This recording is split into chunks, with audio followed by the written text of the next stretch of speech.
back to my channel Education Panacea. My name is Bhanu Pratap. So आज जो मैं topic आपके साथ डिस्कस करने जा रहा हूं उसका नाम है रेसिडेंशियल स्टेटस. ये इनकम टैक्स का एक इतना इंपॉर्टेंट टॉपिक है कि अगर आप सीए, सीएस या फिर आप एलएलबी में किसी भी यूनिवर्सिटी में पढ़ते हैं तो ये टॉपिक आपके पेपर में कम से कम 10 नंबर या फिर 15 नंबर का पक्का आएगा.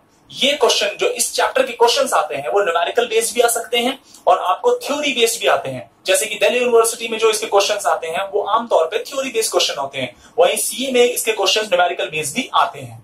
तो जरा शुरू करते हैं कि रेसिडेंशियल स्टेटस होता क्या है एक्चुअली में. तो आप मेरे पीछे लिखा हुआ देख सकते हैं कि किसी इंडिविजुअल या फिर किसी हिंदू अनडिवाइडेड फैमिली का अगर मुझे रेसिडेंशियल स्टेटस चेक करना है तो उसकी दो ही कंडीशन या दो ही आउटकम्स निकलती हैं.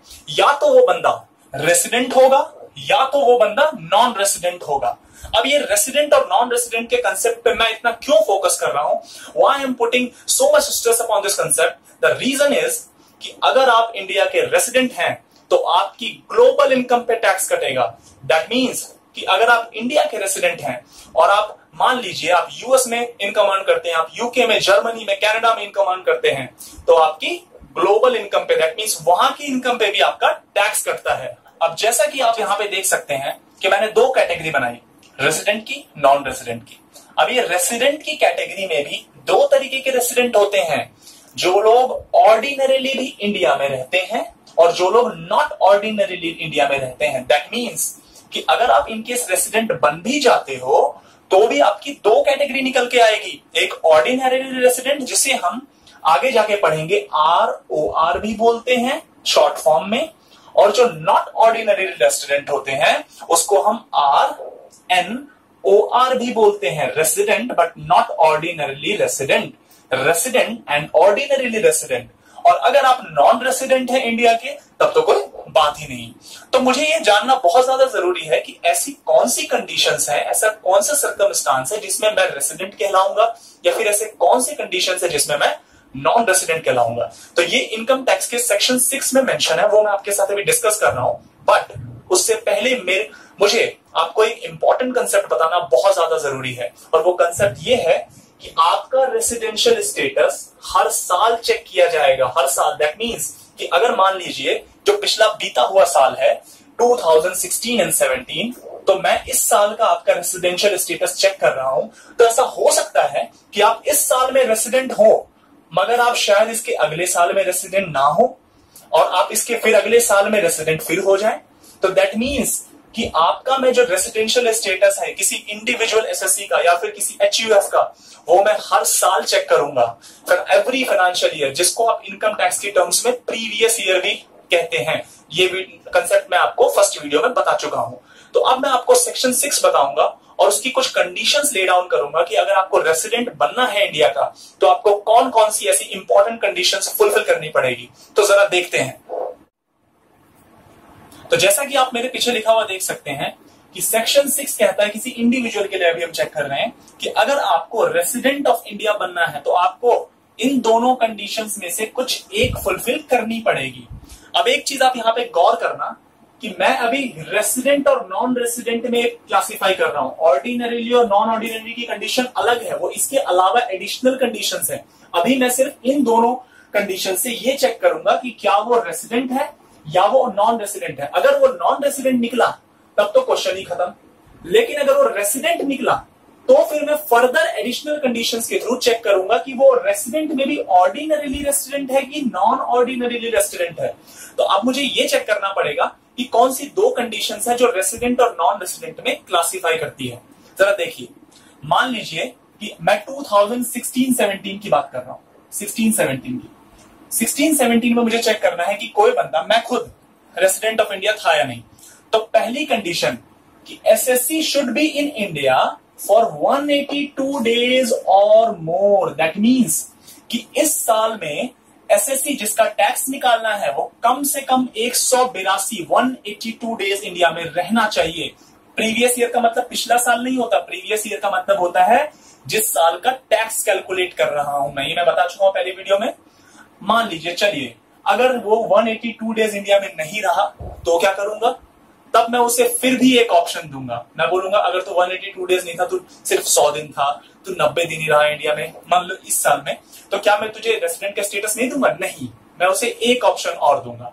और वो ऑप्शन जरा गौर से देखिए, SSC should be in India in that previous year, that means इस साल में कम से कम 60 दिन या उससे ज्यादा, एंड इससे पिछले 4 सालों में, इससे पिछले 4 सालों में 365 डेज या उससे ज्यादा, सारा टोटल मिला के। दैट मींस अगर मैं सेकंड कंडीशन को समझूं डिटेल में, तो 2016-17 में उसका इंडिया के अंदर 60 दिन से ऊपर रहना जरूरी है, और उससे पिछले 4 साल मतलब कि 15-16, 14-15, 13-14, 12-13, इन 4 सालों में मिला के 365। दैट मीन्स कि अगर मैं टोटल चेक करूं तो मिनिमम उसके कितने डेज हो गए इंडिया में रहने वाले? 60 प्लस 365 विच इज 425, जिसमें से इस करंट ईयर में जो प्रीवियस ईयर जिसका नाम है उसमें 60 दिन रहना पड़ेगा, उसके अलावा उसे 365 डेज पिछले 4 सालों में मिला के रहना जरूरी है। एक चीज ध्यान रखना, उसका कंटिन्यूअसली इंडिया में रहना जरूरी नहीं है। अगर मैं 60 डेज का पीरियड कैलकुलेट कर रहा हूं तो वो हर महीने अगर सिर्फ 5-5-6 दिन भी रहता है ना इंडिया में, और टोटल उस साल में मिला के 60 हो जाता है, तब मैं इस कंडीशन को मान लूंगा कि वो 60 डेज से ऊपर रहा।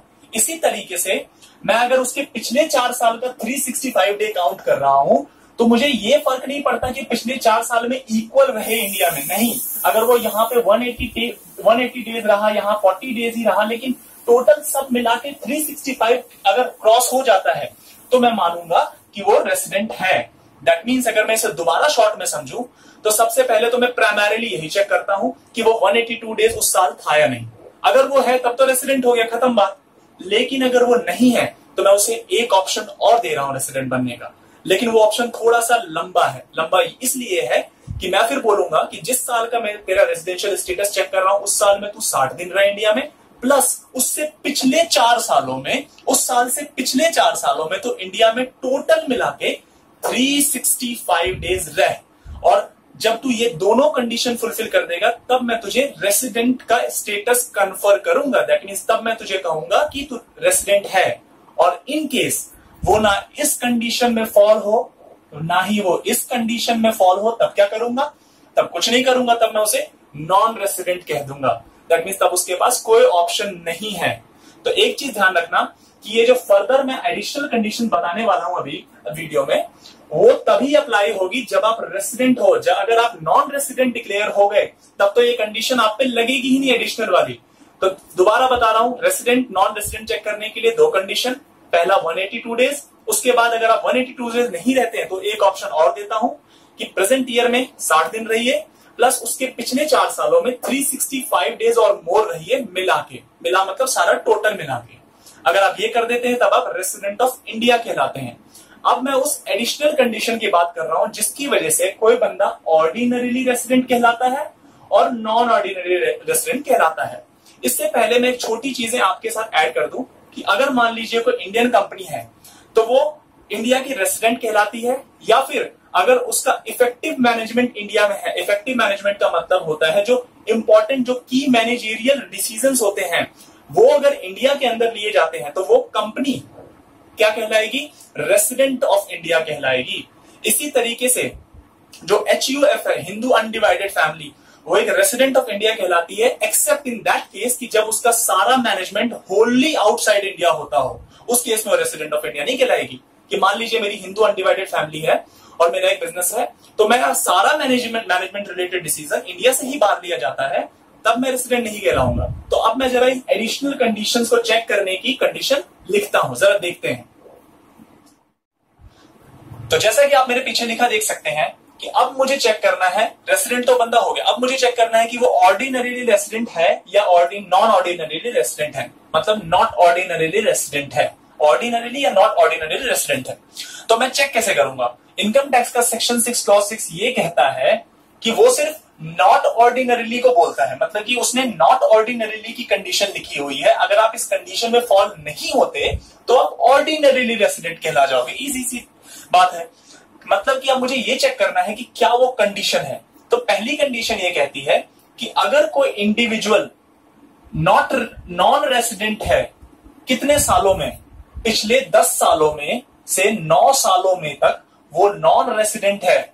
यह ध्यान रखना, जिस साल का मैं कैलकुलेट कर रहा हूं ना, इससे पिछले 10 साल, इस साल को इंक्लूड मत करना यहां पे, इससे पिछले 10 साल को देखना और उसमें देखना कि अगर वो 9 साल तक नॉन रेसिडेंट है, तब वो क्या कहलाएगा, not ordinarily resident. That means पहली कंडीशन ये हुई कि जिस साल का, मान लीजिए 2016-17 का मैं स्टेटस चेक कर रहा हूं, उसका रेसिडेंशियल स्टेटस, तो मैं उससे पिछले 10 साल देखूंगा, उसके पिछले 10 प्रीवियस ईयर्स देखूंगा और उसमें चेक करूंगा कि अगर वो 9 साल नॉन रेसिडेंट है, तो उस केस में मैं क्या करूंगा, उसको नॉट ऑर्डिनरीली रेसिडेंट कह दूंगा। दैट मीन्स उस केस में मैं उसे RNOR कहूंगा। लेकिन, और दूसरी कंडीशन, अगर कोई इंडिविजुअल इंडिया में पिछले 7 सालों का, अब मैं चेक करूंगा, इंडिया में पिछले 7 सालों में से 729 दिन या उससे कम रहता है, 729, it is not 730, it is 729, 729 दिन से कम रहता है या 729 दिन भी रहता है पिछले 7 सालों में। पिछले 7 सालों का मतलब हुआ कि अगर मैं इस साल का स्टेटस चेक कर रहा हूं तो मैं इससे पिछले 7 साल चेक करूंगा, विच इज 15-16, 14-15, इस तरीके से 13-14 आप 7 सालों तक देख सकते हैं। और उस 7 सालों में अगर मैं 729 डेज या उससे कम इंडिया में रहता हूं तो मैं नॉट ऑर्डिनरीली रेसिडेंट कहलाऊंगा। तो दैट मीन्स कि मुझे नॉट ऑर्डिनरी रेसिडेंट प्रूव करने के लिए आपको 2 चीजें करनी पड़ सकती है। पहला तो आप ये चेक करिए कि मतलब जिस साल का मैं चेक कर रहा हूं उससे पिछले 10 सालों में वो 9 साल तक नॉन रेसिडेंट है या नहीं। अगर वो है तब तो सीधा नॉन ऑर्डिनरी रेसिडेंट है। या फिर आप ये चेक करिए कि वो पिछले 7 सालों में 729 दिन या उससे कम इंडिया में था या नहीं था। अगर वो था तो वो नॉट ऑर्डिनरी रेसिडेंट है। एक चीज ध्यान रखना कि अगर वो इन दोनों में से किसी भी कंडीशन में फॉल नहीं होता तब वो ऑर्डिनरीली रेसिडेंट कहलाएगा। दैट मीन्स तब वो ROR कहलाएगा। और अगर वो इनमें से कहीं फॉल हो जाता है तब वो RNOR कहलाएगा। तो ये एडिशनल कंडीशन है। इसके अलावा मैंने अभी एक टर्म यूज करी थी, हिंदू अनडिवाइडेड फैमिली, HUF। तो ये छोटा सा आपको बताना जरूरी है कि HUF होता क्या है। HUF होता है जो फैमिलीज हैं जिनका पार्टीशन नहीं हुआ है अभी तक और जिनका जो हेड होता है उनकी फैमिली में वो कर्ता होता है, तो उसे HUF कहते हैं। इनका एक जॉइंट बिजनेस होता है जो सालों से चलता आ रहा है, उनका अभी तक पार्टीशन फैमिली में नहीं हुआ है, तो वो HUF कहलाता है, हिंदू अनडिवाइडेड फैमिली। तो उसे एज वन ही ट्रीट किया जाता है, ना कि उसे एज सेपरेट ट्रीट किया जाता है, उसे सिंगल ही ट्रीट किया जाता है। तो HUF का ये बेसिक मीनिंग मैंने आपको बताया। इसके अलावा मैंने आपके साथ रेसिडेंशियल स्टेटस की बहुत इंपॉर्टेंट कंडीशंस डिस्कस करी। अगली वीडियो में मैं आपको इसी चैप्टर की कंटिन्यूएशन बताऊंगा। तो अगर आपको मेरी वीडियो ये पसंद आती है तो प्लीज इसे लाइक करें, शेयर करें, कमेंट बिल्कुल करें। आपके जो भी कमेंट्स होंगे, we are open to every comment. और आप हमारे चैनल को सब्सक्राइब करें, हमारे चैनल एजुकेशन फाइनेंशियल को सब्सक्राइब करें। और आप यहाँ पे स्क्रीन पे अपीयर हुई देख सकते हैं कि इनकम टैक्स के प्लेलिस्ट और कंपनी लॉ की प्लेलिस्ट दोनों अपीयर हो रही है। तो आपको अगर वीडियोस डिटेल में देखनी है, अगर आप पहले से शुरू करना चाहते हैं या फिर आप अभी नए हमारे वीडियोस को देख रहे हैं, तो आप हमारी पुरानी वीडियोस देखिए, आपको सीक्वेंस में मिलेगी और आपको बहुत फायदा होगा। तो तब तक के लिए thank you very much for being with us. Thank you.